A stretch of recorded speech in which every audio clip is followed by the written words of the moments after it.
no need to introduce me. Let's just fucking go No, crazy, bro. the thing is, that's it's so funny you said that. So, what's up, guys? Welcome back to the Why? podcast. I was literally saying, all right, No, Tom, don't not welcome back. no, Fuck you all, listen, bro. listen to what I was gonna say. I said, Tom, all right, I'm gonna introduce you, and Tom said, don't introduce me. Let's just go with it. And Yeah. the way I was gonna introduce you is by literally saying, guys, I think me and Tom are like friends now. So it's not gonna be super formal like the first episode where I was like interviewing you, trying to get. I think Think about it this way. How many Joe Rogan episodes have you seen him introduce anybody on his show? Yeah, that doesn't happen. But I'm also saying, like, you and me, we did Tom's podcast for like 2 hours. We just kicked the shit, talking back and forth. So yeah, man, I think me and Tom we're just buddies now. We're just talking. It's just fun. Yes. And we've got a lot of fun stuff to talk about today. So listen. So I was late today. That's why we're gonna have a shorter time today as well, because I have to go in 49 minutes. But he's wearing this Chewbacca ass fucking jacket. So check this out. Why am I wearing the jacket? Because I just came in from the outside and it's freezing over here. So I just came from the outside and I was late because here's what happened. So I'm chilling in the office. Everything is fine. I like to keep tabs on my grandpa, especially after New Year's. He's still coming down from the New Year's craziness. He lives with you? Yeah, of course, bro. I mean, it's either that or prison for him. I think it's even like court mandated. I'm not even sure. My grandpa lives with me. That's what I was asking. Yeah. So, anyways, no, but trust me, my grandpa can fucking. He's a stud. Anyways, so what happened is while I was in the office chilling and pretending to work, all of a sudden I hear this commotion downstairs. We live in the little small neighborhood. This commotion downstairs. I was like, what the fuck is going on? So apparently one of the neighbor's kids took a cab home and accidentally didn't have enough money to pay the cab driver. So he went all like fucking crazy, fucking and madman on the kid. So my grandpa overheard this and he went downstairs, and what he did was really like, you cannot even script how crazy it is, bro. So he spoke to the kid. He understood what happened. He said, hold on a second. He came up to the fucking cab driver with the gun, bro. He pointed the gun to his neck and he said, close your eyes and open your mouth. So the guy opened. You're lying. No, wait. No. Listen to the end. Listen to the end. I swear, I kid you not, this is what happened. And he said, close your eyes, close your eyes, open your mouth. So the guy opens his mouth. He puts like the money in his mouth. So close your mouth. And then said, now get the fuck out of here, bro. Like, wait. Your grandpa actually brought up a gun. Yeah, he paid for the cab, but the way he paid it was so fucking Sigma, bro. Why is your grandpa such a mafia boss? Like, what the fuck? Because he doesn't like when people fuck with kids, bro. Like, as a cab driver, I mean, you should be kind of okay. So the kid probably didn't try to steal from you. Let's just go take care of it. But he's like all fucking pissed off and shit. So he wanted to pay him, but he made him like shit his pants before. It's like, so the guy called the police, obviously, because this is what normal people do. So he called we had to go and fucking untangle this fucking shit. So luckily for them, it's a complicated story, but when it's elderly people, it's easier to untangle this because yeah. I mean, plus he has a reputation. They kind of know him around here, so that's okay. It's not the first time. Is it illegal for the gun? Did the police bring that up, or the gun's fine? Yeah, it's not a real gun, bro. He doesn't own real weaponry, bro. It's just he does that sometimes to people, bro, just to fuck with them, bro. Yo, when you texted me, I need 10 minutes, I was like, all right, he's probably like making food or some shit. No, bro. I was trying to keep my fucking gramps out of prison, bro. We don't let him own real firearms, bro. It's fucking dangerous. You don't know like what kind of shit he's gonna get into, but the way he did it, actually, I actually thought to myself, I actually agree with what he did right here. And to come up with this, like, it's like natural to him to be like such a mafia guy, bro. Like, your grandpa can walk around normal. He doesn't have like leg issues or anything. Nothing, bro. He's a fucking stud. Wait, why didn't the kid take an Uber? Who's taking a cab in your neighborhood? Why are cabs still around? Like, bro, I'm overseas. What fucking Uber, bro? You're thinking like Jersey. Oh, I thought you were in the States. Okay. Not right now. No. I split my time, but I'm not in the States for pretty much since COVID hit, to be honest. Okay. Ever since we went to COVID mode, I've been out of the States. Gotcha. It's too complicated over there. Gotcha.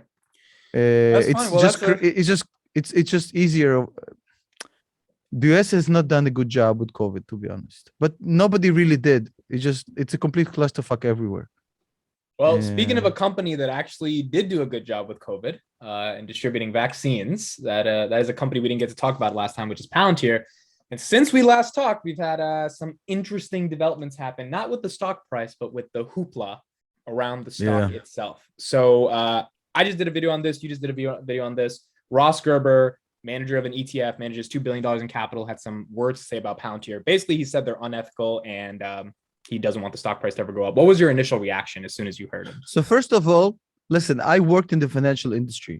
Like a $2 billion AUM, this is like a small boutique shop. Yes. Yes. Just to be fair, Obviously, it's a lot, but in the context of financial services, it's a lot, but like in the financial service industry, it's pretty much irrelevant. Like a medium-sized shop would be like 20 to 30 billion. It's kind of medium size, small, medium. I mean, a 2 billion fund is like it's boutique. It's like a family office, pretty much. It's Yes. like nobody gives a shit. It's irrelevant. So not to knock on Ross, but it's not like he's some big shot. You know, it's cool. It's a lot of money. I mean, but yeah, okay, whatever. The thing I don't understand is like I'm trying to figure out what his angle here. Me too. I'm Because- trying to figure out his motivation. Yeah. That's I think what I I'm know trying- I think I know what he's doing, bro. All right. What is your hypothesis for why He's just- so belligerent about this? No, look, he sees how much fucking screen time Gordon Johnson is getting for being the Tesla clown. Yes. So he's basically, well, nobody's talking about me. I had a little bit of clout since Tesla, right? But I'm not in the news. I'm not relevant. So he's basically trying to become relevant again somehow. When was Because- he relevant before? Because I found out about No, him, because he like, 5 was days one ago. of the initial investors in Tesla, I think. That's how he got his clout. Okay. Or at least he invested like early on or whatever. I don't know. But like he was one of the well-known like OG bulls on Tesla. So he's like Cathie, except Cathie is bigger and better. Because He's Cathie's like an OG Cathie. bull of Tesla, right? It seems like he Yeah. should. He's like Cathie is only she has more talent, more money, more clients, more clout, more brains, more research skills. Pretty much, yes. He's like Cathie, and if by like we mean nothing like. No, I get that. I'm only because if he was bullish on Tesla in 2015, around the time she was, that means in the past 5 years, 7 years. I don't know if he she's got done in way more. 15. Yeah, but he probably I don't know exactly what's the story, but like credit where credit is due. It seems like he called Tesla early, Mhm. and credit to him for doing that. Every smart person I know was against Tesla Yep. when these guys put the money in. In fact, I tweeted about the conversation I had. By the way, I DM'd that guy after my tweet. I sent him my tweet. Who, Ross? And not Ross. Oh, fuck him, bro. Who gives a shit? He's irrelevant. So I tweeted that in 2013, I was coming back from. No, my curiosity with Ross is like more like I want to understand his motives because clearly, fuck him for a second. So basically, I was coming back from a meeting in 2013, and I was working for a company that was servicing a big M&A deal. And the guy who was the kind of spearheading the deal from the counterparty was me and him was sharing a ride to the hotel back where it was in Chicago, was heading into one of the suburbs.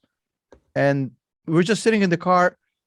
Like the dude is like super brilliant. Probably the smartest guy I've ever met in my life, bro. Was fucking phenomenal. So anyways, This we were is the sharing. Uber driver story. I think I remember this. No, he's not an Uber driver. He was driving you, and he said he doesn't like Tesla, even though he bought it. Yeah, Right. yeah. He had the Tesla in 2013. He had a couple houses. His main issue was that like the Tesla can't make the fucking trip from one house to another in Yeah. California, whatever. He was like mega super rich, smart guy. I wish I could get him on the show if he agrees to. Like he's the main consultant to this public company's CEO. Like he's super duper smart. But anyways, he had this whole like fucking discussion how the Germans are going to fucking assassinate Tesla, even though the car is great. And obviously, so I texted him. I said, "Hey, look what I posted about you." It's like, yeah, obviously I was wrong. But then he said, I'm concerned about Tesla long term because they're not playing in the truck category, which is a huge category in the US. Yeah. And then I thought to myself, he has a good point. But then again, he already bet against Tesla once. So I don't know. Let's wait and see what happens with the Cybertruck. They're supposed to come out quite soon. It's not that there's any other players in the market in the truck category. So Rivian is a boutique. It's like $100,000 truck, but it's also like they're not scaling yet. So the Hummer just rolled out. I don't know like what's going on with that. Again, it's not really a truck like that. F-150 Lightning, I don't know what's the schedule. So it's not like there's a lot of players in that market anyway. So Right. they'll all come out together this year, and we'll see who wins. But before we get back into Ross, can you talk a little bit about the psychology of when someone who is credible and authoritative says something like, and what we should like. So, for example, if someone has a lot of credibility and says XYZ stock is trash, what do you think goes through a retail investor's mind when evaluating someone who manages $2 billion but says your favorite stock is bad? Like, how do you deal with it? Yeah, it's a good question. I think that's one of the points I made in my video where I talked about the 10 rules of that I follow. That was a great video, by the way. I love that video. That was awesome. Nobody watched this. It was you, me, and my mom, bro. Yeah, because you have to change the title afterwards. I was like, this is a good title. I clicked on it the first time.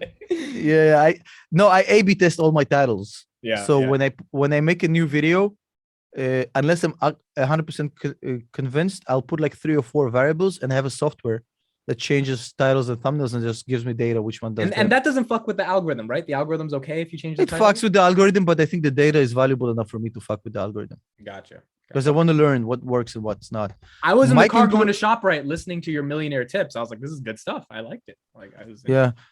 So basically, my conclusion from this video, A/B testing wise, not that it's that important for our audience, is that people will complain when you give ambiguous titles, but ambiguous titles outperform obviously in click-through rate, which is not a surprise, but they outperform in watch time. Yeah. Massively. Yeah. So it's like curious to see what the video is about. Yeah. So there's a vocal minority that hates it, but I had like 99.5% likes on this video, bro. Yeah, because it was good stuff. And, the content was good. And it's a lot of numbers. It's big numbers, so the data is credible. It's like a couple thousand likes. Yeah. Anyways, so that's to side. So when somebody's smart that you respect, like I had this discussion in the car in 2013 with this guy, and he was right about a lot of things. I really learned a lot from these couple of weeks working with him. Smartest guy I've ever met in my life. When he says something like that to me, like obviously it creates doubt. Mm-hmm. I'm not going to lie, and I'm going to say, well, I thought he was a clown. No, I thought it made a lot of sense because, I mean, if Audi and Mercedes and Volkswagen and fucking Porsche and everybody goes like head on into this business, they're going to crush Tesla in 2013. Tesla couldn't handle them back then.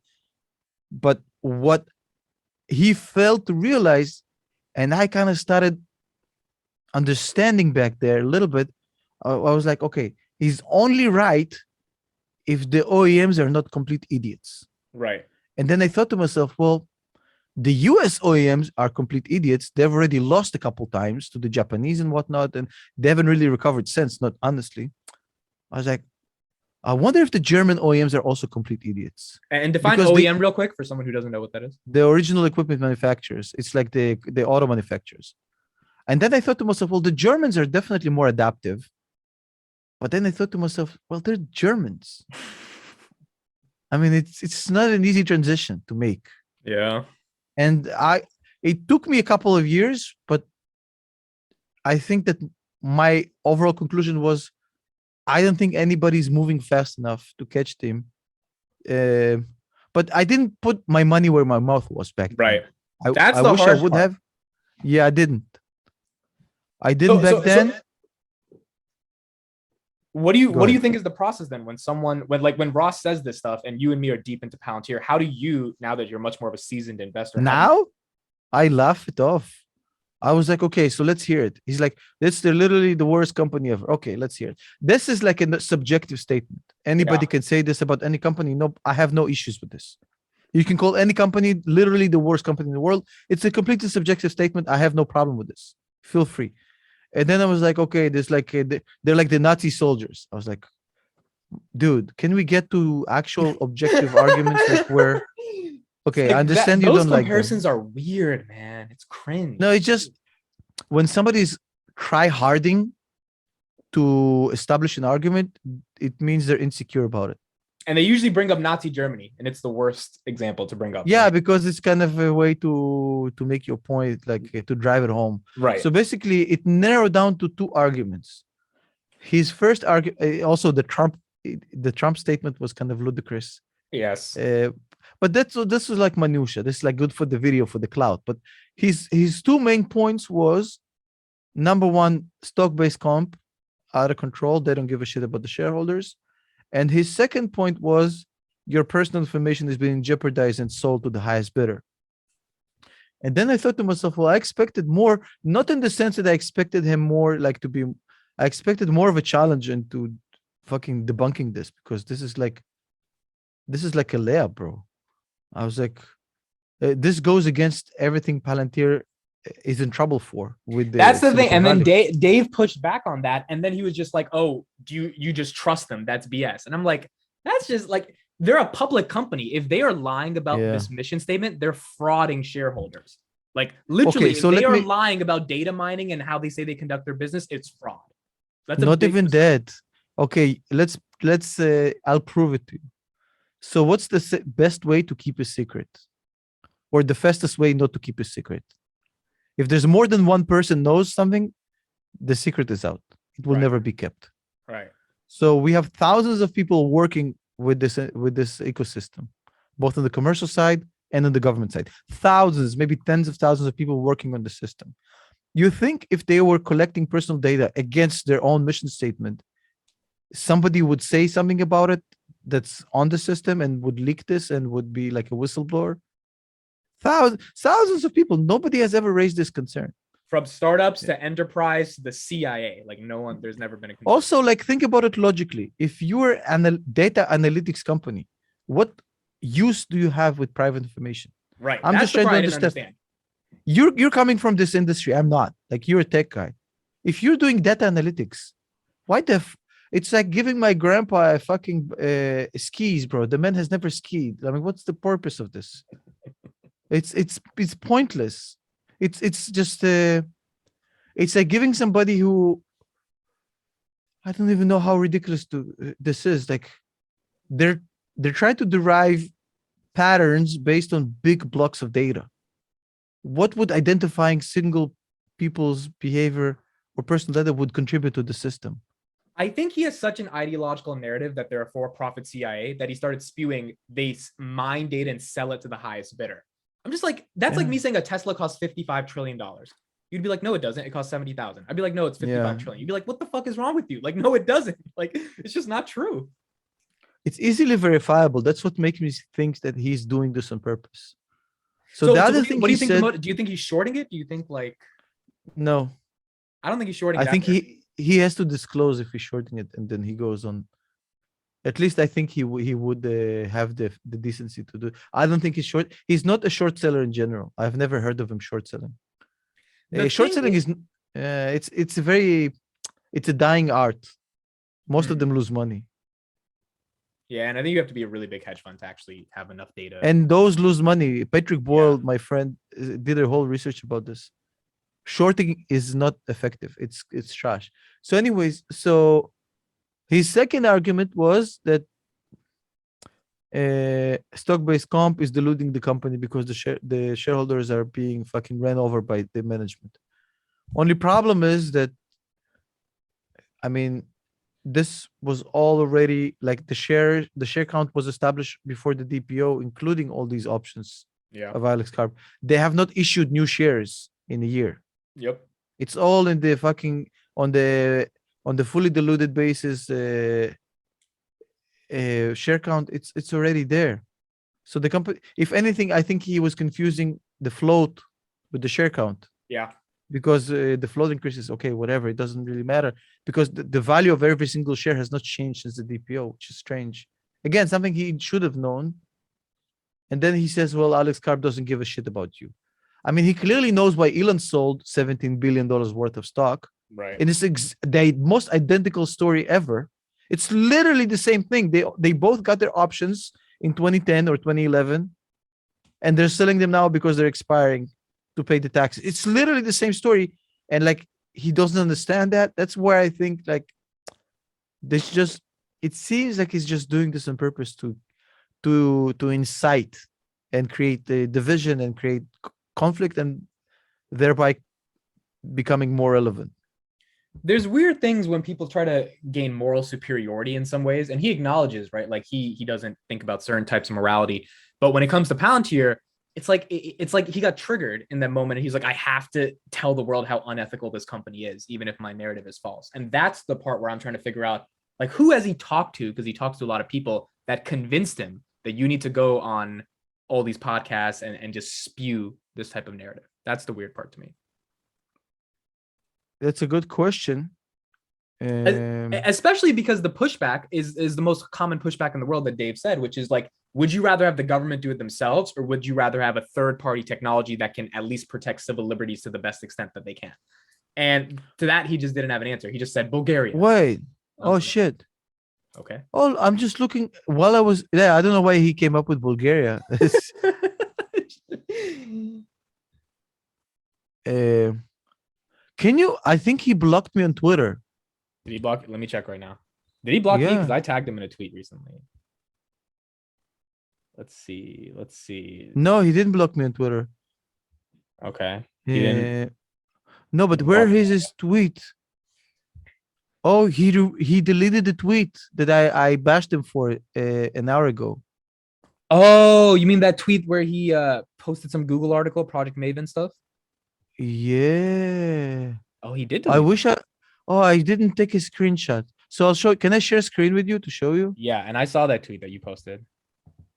Can you enable for me to share yeah, screen? it's there. Okay. So check this out. This is fascinating. So he posted a tweet saying "woot woot." Wow, like whatever, he deleted it.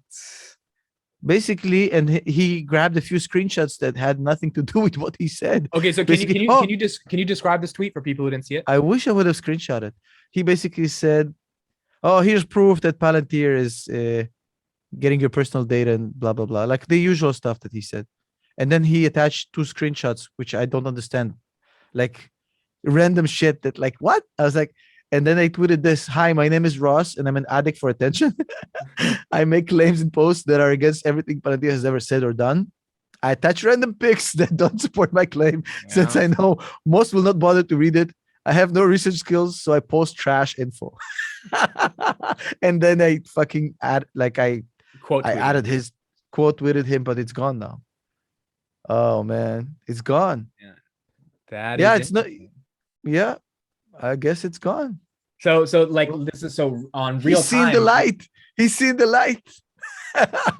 Yeah, I think maybe he deleted that because I think one, he's loving the attention he's getting right now. I think his mentions are blowing up with the Palantir stuff.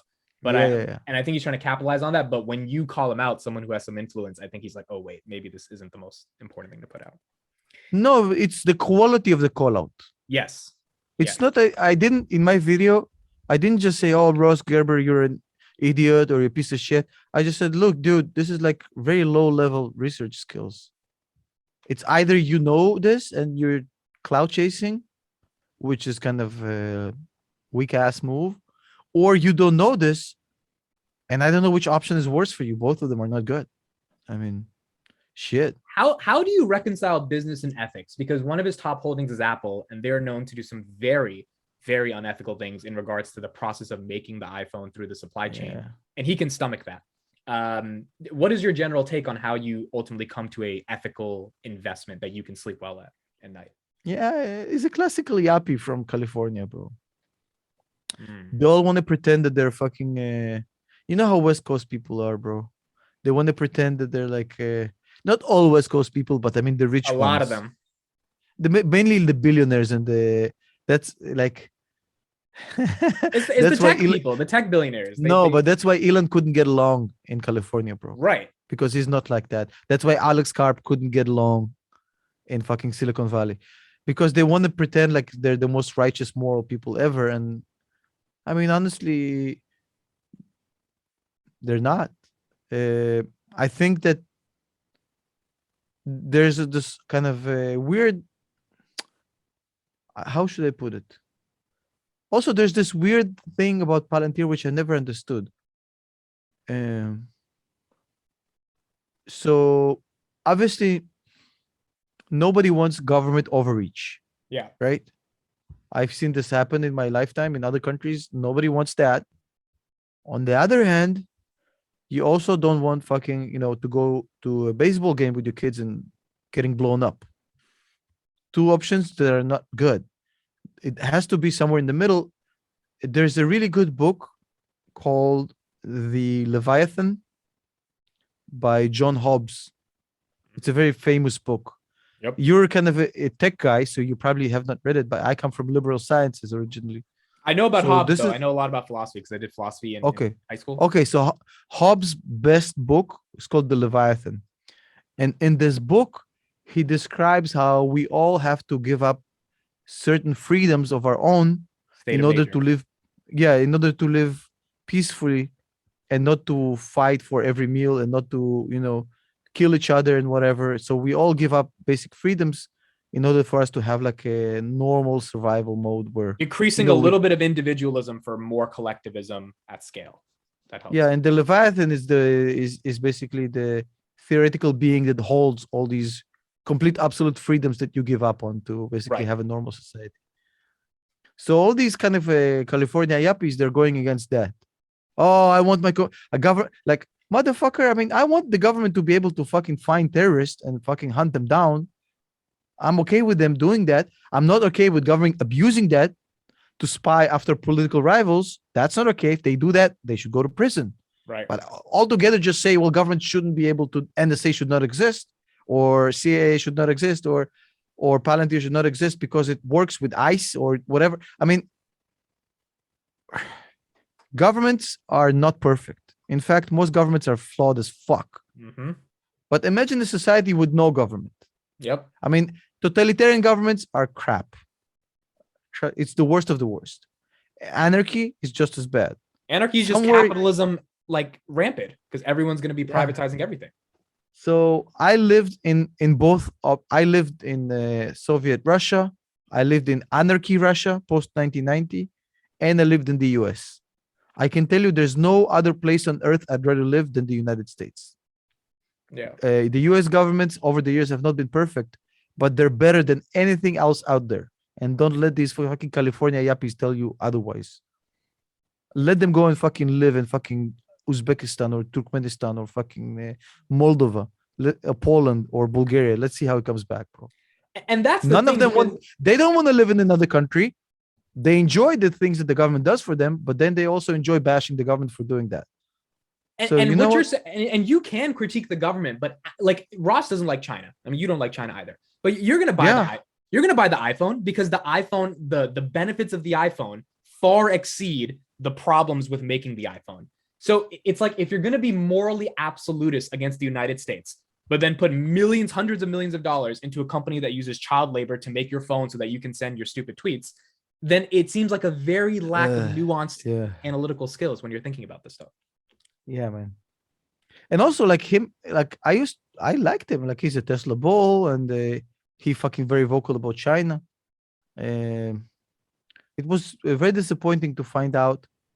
It's okay. I would have been fine with him going on record and saying, hey, I analyze this company. I think the PE is trash. I think the business is going nowhere. I think there's better opportunities out there. I don't like the growth. I don't like the valuation, blah, blah, blah. Fine. Wouldn't have fucking said a word. But instead to go and say, well, this is the most immoral company on the face of the planet, I was like, what you smoking, man? Ask DuPont Therapeutics that's using Palantir to find new drugs. Like, ask them if they think it's the most immoral company in the world, you know? I'm sure some form of abuse happens in every government arm or and if that happens, I would hope that those who perpetrate those sort of abuses will get punished severely. And unfortunately, not all of them will. We know this for a fact. However, and I'm telling you this again. I just want to. There's no better government out there. As far as you would say, well, the government is divisive and like, it's very like everybody's quoting now. Don't look up because don't look up is really like it's really precise, bro. Without shit out right It was now, great. It was great. It was great. the movie doesn't get enough credit, bro. It was great. There's when he says like, well, there's 100% certainty of this happening, so let's call it 70. Well, did you know there's like billions dollars worth of like shit on this asteroid? It's like, what is the value of $1 billion worth of this if it's gonna fucking destroy the planet? It was great. It was a great Christmas watch. Dude, they hybrided Steve Jobs, Tim Cook, and Elon Musk into one character. Yeah. I don't know if you caught that. Yeah. There was like a hybrid character of all the, even Bezos probably. The Like it was visionary. all of them in everybody in this character. It was brilliant, bro. That character was the best one in the movie. And like, well, the script was fucking brilliant, bro. It was a metaphor for COVID, pretty much. Like, Yeah. some sides of the country just not believing. Plus, Jonah Hill, bro, is a fucking superstar. Every movie he makes, he fucking kills. He only got paid $80,000 to do Wolf of Wall Street. It was the best $80,000 he could have ever made. Yeah. It was such a good investment. I interviewed on my podcast a long time ago, long time ago, a guy who was in prison with Ephraim Deveroli from War Dogs, the character he played.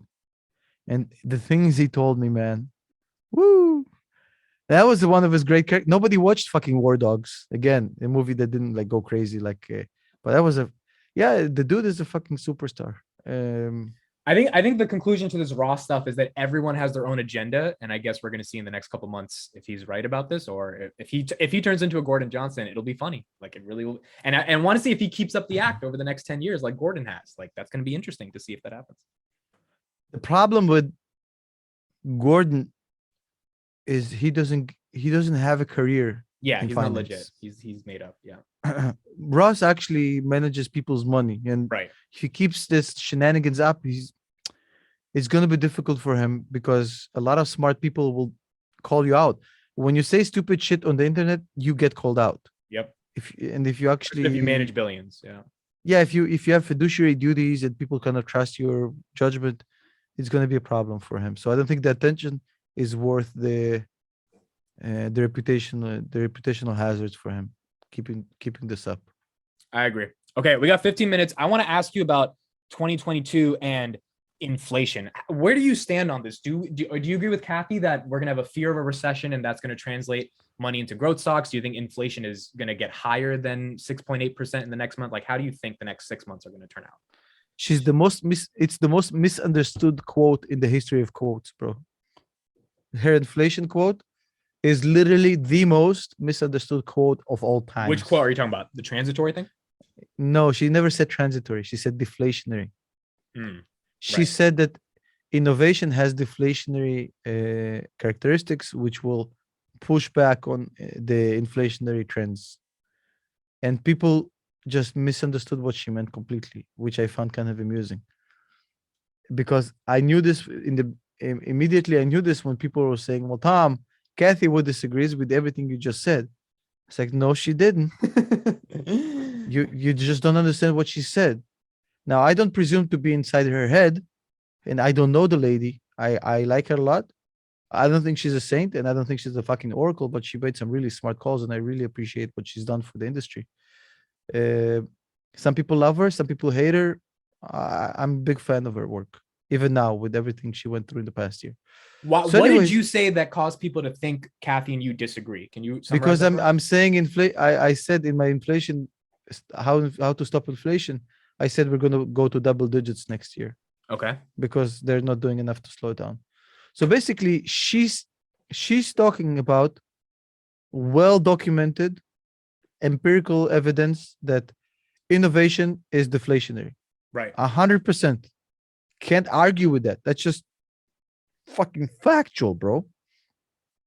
When I get excited, my pitch goes like, I watch old Gordon Johnson videos from CNBC I from did too. I was 2018. I was binging him one night. His bass was much stronger. He was like Elizabeth Holmes in that shit.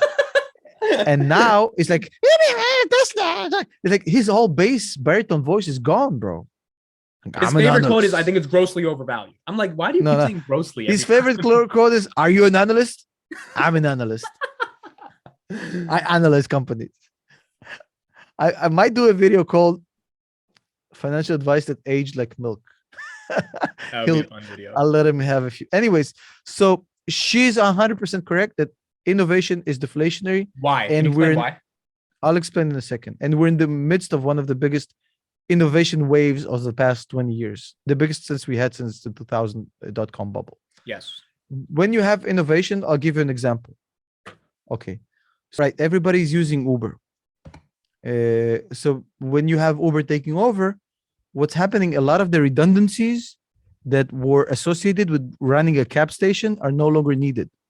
All the back office people who worked in taxi, the mechanics, the dispatchers, whatever, like everybody, like all of these people are now out of business. Yeah. So now you have individual drivers that they're doing the job of the cab drivers are out of business. Maybe some of them will become Ubers, but I mean, a lot of them won't. So that's just like one example. There's many other examples. For example, Amazon completely demolished brick and mortar retail. Right. I can give you 1,000 examples, but the question is what's the period of time in which that happens? So do you think that this is something that can happen in a single year, in 2 years, 3 years, 4 years, 5 years? So if you look at the 2000 dot-com bubble and the innovation at birth, we only saw like it truly evolve into what it is today, probably 2012, 2013. Like it took a decade and a half. Now, this is going to be much faster now because innovation is exponential. So it's not going to be as long. So probably like good 7-8 years until we see this wave of innovation actually completely cannibalize all businesses. Right. And it's going to basically create a deflationary impact if you're looking at it from what's the next decade is going to look like. Right. So in 10 years, inflation is not going to be a problem because all of this innovation is going to basically cannibalize these old, outdated businesses. 100% agree with her. The question is, what the fuck are we going to do tomorrow, 2022, 2023, 2024? None of this is happening in the next year or two. Right. She wasn't saying that. She was completely talking about a whole different thing. So now we're stuck in the situation where, okay, so now we have CPI 6.8% November. So we're already at end of December. I don't know what the fuck inflation is right now, but let's say CPI, which is already in itself very skewed to show lower numbers than what realistically is inflation. So CPI 7% November, growth of about 0.8% per month. So probably going to hit double digits quite soon because the Fed is still buying assets, mortgage-backed securities and T-bonds. Granted, they're buying less of it, but they're still buying. Yep. Interest rate is still at zero. So they haven't even started moving, bro. So at least we're going to have at least 1% per month for the next few months. So let's say we hit double digits. So we hit double digits, probably February. And then basically you have to look, okay, so will this little increase that they said they'll do in 2022, I don't know how much they said they'll do in 2022. I think 0.3%. I don't know. I don't remember. Let's say 1%. Just for the crazies. Let's say 1%. Will this be enough to slow down an inflation that's already at a, because 10% is a pace. It's not only a number. It's not static. It's just a pace. It's already like a runaway train at 10%. Okay. So a 1% interest rate increase would be enough to stop this runaway train. It's like putting a fucking paper tiger in front of a fucking train, bro. This is exactly what it's going to look like. So there's a very, you can look it up later if you're watching this podcast. It's called the Taylor rule. Taylor rules basically says that you need about 1.5x interest to battle inflation. So if you have a 10% inflation, you need 15% interest to stop that shit. Now, 15% interest is a big problem for the US for many reasons. It happened before. Paul Volcker did this, not the actor from Fast and Furious. Paul Volcker did this in the 80s. I think it cost Jimmy Carter's his job when he had to do it in the 80s. But it only works if you combine that with deregulating everything to let the market go crazy and build itself up, and reducing taxes. Basically Reaganism. So battling and that at this point, a lot of people will say, what the fuck does have to do with inflation? Well, let me explain. So if you don't raise interest rates, you die by inflation. You're devaluing the dollar. If you're raising interest rates, you're basically causing a recession. And that's exactly what you want to do if you're trying to break runaway inflation. But the problem is, because you're in fucking massive debt, which is the US government, so you're basically causing your debt to be 15% more expensive. How will you pay for this debt? And some people say, well, the US government will go bankrupt. Motherfucker, the US government can't go bankrupt. Fucking cretin. What happens in this situation is the US needs to print more money. Yeah. Because it's now indebted 15% higher per month. So what happens if you print more money? You're back to fucking square one. You didn't jack shit, bro. So all you did is you basically caused the fucking recession and you just added more 15% money into the system. So how do you solve this? Okay, so the only way to solve this, because printing money is a loop. Understand? It's an unsolvable loop. The only way to solve this is how they did it in the 80s. You raise interest rates and you create a fucking roaring 20s fucking kaboom in the market and collect a bunch of tax income to pay for this shit. But if you raise interest rates, doesn't that not create the kaboom? It has to be coupled with the deregulation. You have to exactly. If it doesn't come, it has to come with this completely unleashing of the market to go crazy.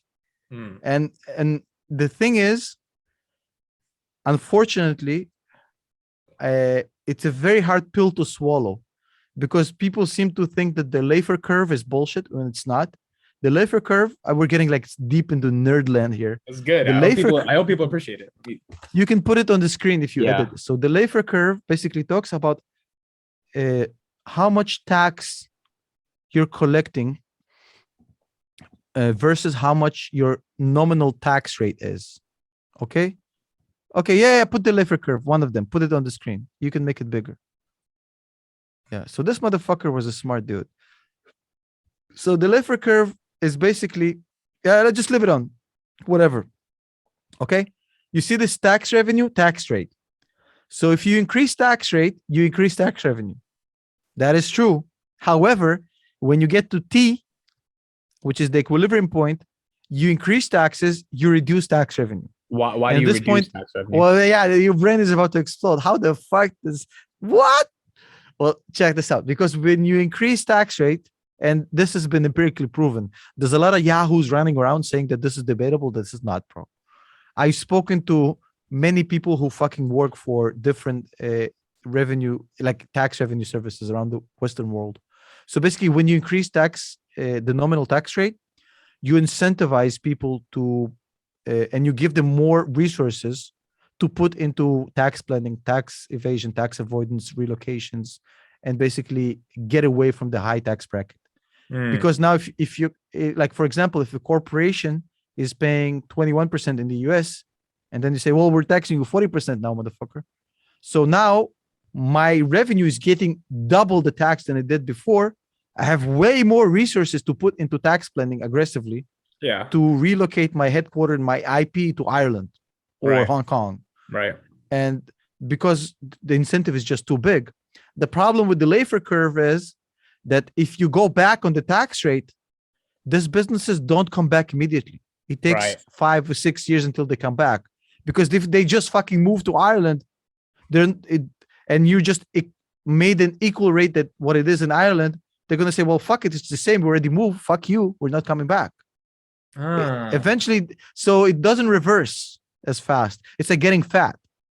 It's really easy to get fat. Losing weight fucking is a struggle, bro. Do you think this is why Biden didn't get rid of the Trump tax cuts? Because he knew. No, he couldn't get the votes. There were luckily enough smart people who fucking cockblocked this.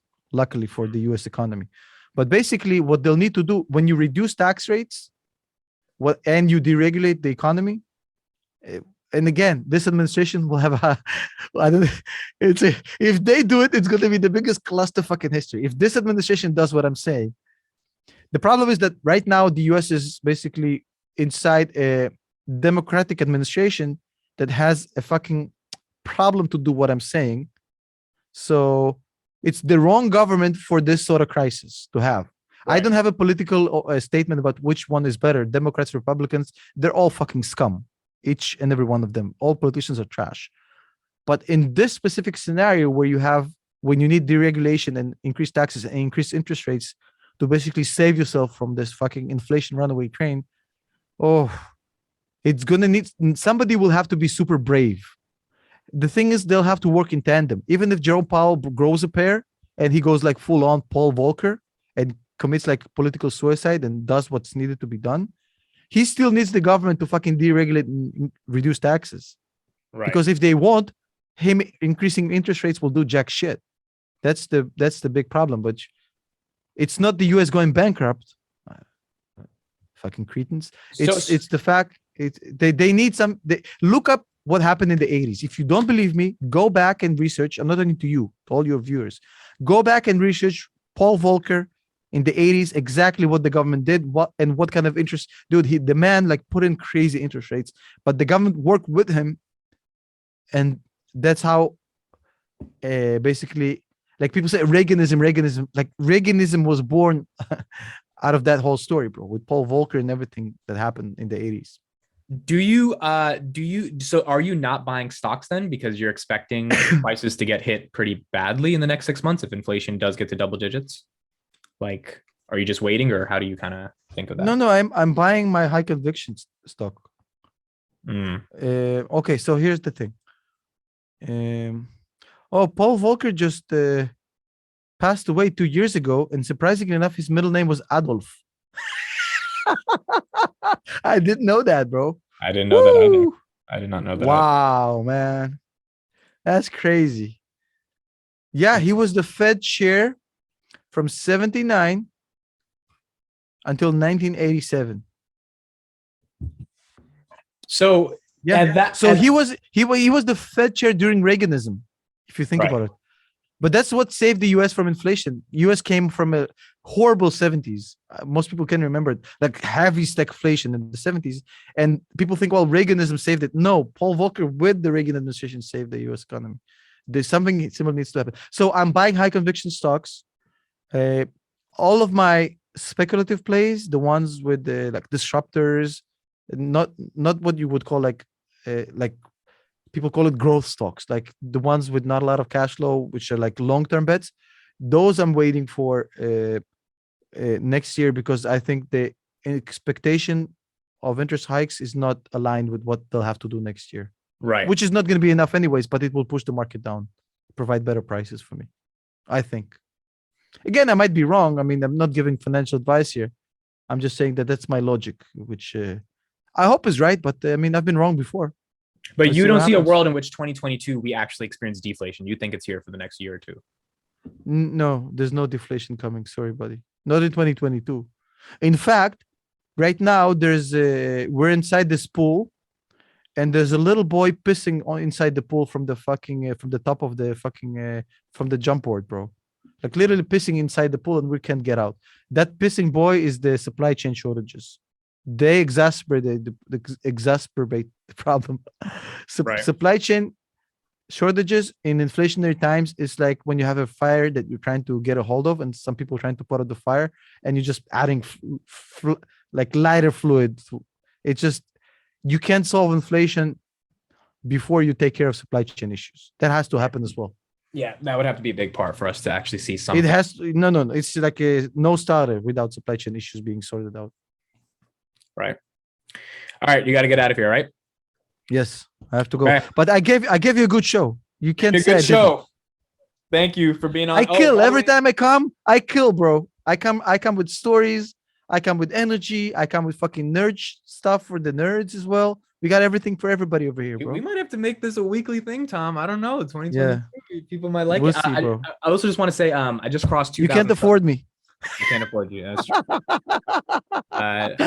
I just crossed 2,000 subs on the channel, and part of it was Let's due get to it. the video that we did a week ago. So thank you for being on. And How much likes did we say in the last podcast? Let's see if bro, we can break you it said again. over 100, and we got Yeah. 100 in less than an hour, and then the full video.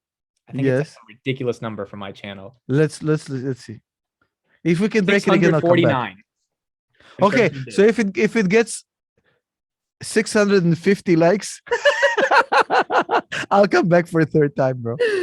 650, I'm coming back, bro. We're getting But closer and closer to making this a weekly thing every time we get more likes. So bro, 650. Woo. Let's see if you can get 650, bro. If you can, I'll come back. 50 is hard. It's not as easy as 100, but yeah, 650 is a challenge, bro.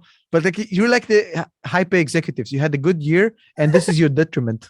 I'm just now holding the good year against you. It's like now you have to top that. now you got to outperform it. All right. Yeah. Thank you, man, for being on. Appreciate it. And yeah, we'll talk later. Thank you, everyone, for watching. Yeah, I'm gonna go sort out my stuff with Grandpa. Yeah, please do. Later, buddy.